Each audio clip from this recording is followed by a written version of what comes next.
So sometimes I'll just be happily working away on something, and then the invasive thoughts set in.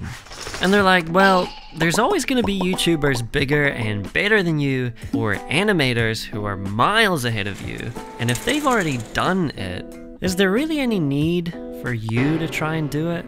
And even then, if you did make what you thought was the best video, the YouTube algorithm could just turn around and be like, no thanks, and just send your video to the shadow realm. So then, why bother making anything? It's like YouTuber 101 to put your entire life force into what you think is your best video, only to have it then flop. And if you crawl out of that trap hole or not, kind of comes down to who you're making those videos for in the first place. It's way too easy to fall into the trap of only being worth how many views you got. And well, if you made that video only for the sake of chasing views and that sweet ad revenue, then yeah, obviously you'll feel pretty shitty about yourself. But you probably put in all that effort because it was meaningful to you. The fact the video even exists is satisfying. You don't need some algorithm to tell you your video is good, because you love what you've made. And besides, if only a few people watched your videos but cared enough about them to tell you how much it resonated with them, then isn't that way more valuable than having some algorithm bring in thousands of people who only really needed something to fidget with while they're taking a poop? I really love the idea of all your subscribers feeling the same way you do about your videos, because at that point, I don't think you'd even need an algorithm, since people are looking for your videos instead of your videos looking for them.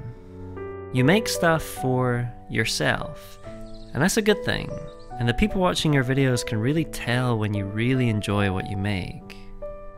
But it's not always as easy as always being satisfied with what you made, and I struggle with this one a lot.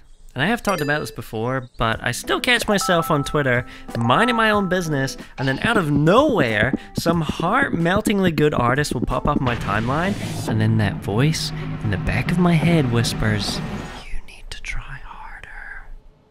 This manga is my favorite depiction of drawing in media because it shows that you will never be satisfied, no matter how hard you try, or no matter how good you get. And well, it also depicts that every artist, no matter what skill level, feels like this.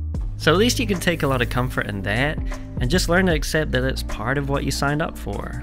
And maybe more importantly, Bakuman shows that it doesn't really matter what everyone else has made, because you're the only one who can make what you're gonna make. But is any of that even worth it if AI is gonna show up to the party uninvited and just do everything instead of you? I can't be the only one who thinks this, but I just think AI art is kind of boring. Every time I see it, I just feel like it looks so 2D. For example, I bought this book because I thought the watercolor art looked cool. Is a big fat fucking lie.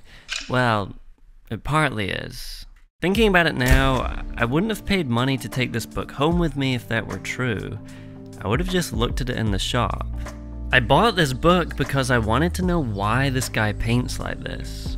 And then, as I was buying it, the guy at the bookstore gave me the heads up that this artist actually gives away a lot of his Photoshop brushes and resources on his website.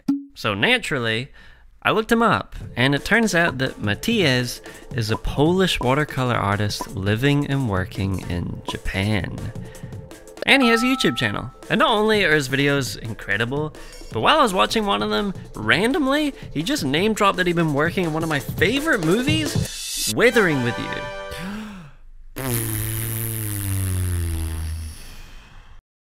And the next thing I know, family members are gifting me his prints, and now every day when I wake up, one of the first things I see is this artwork of a guy who's not only one of my favorite artists and YouTubers, but he also worked on some of my favorite movies.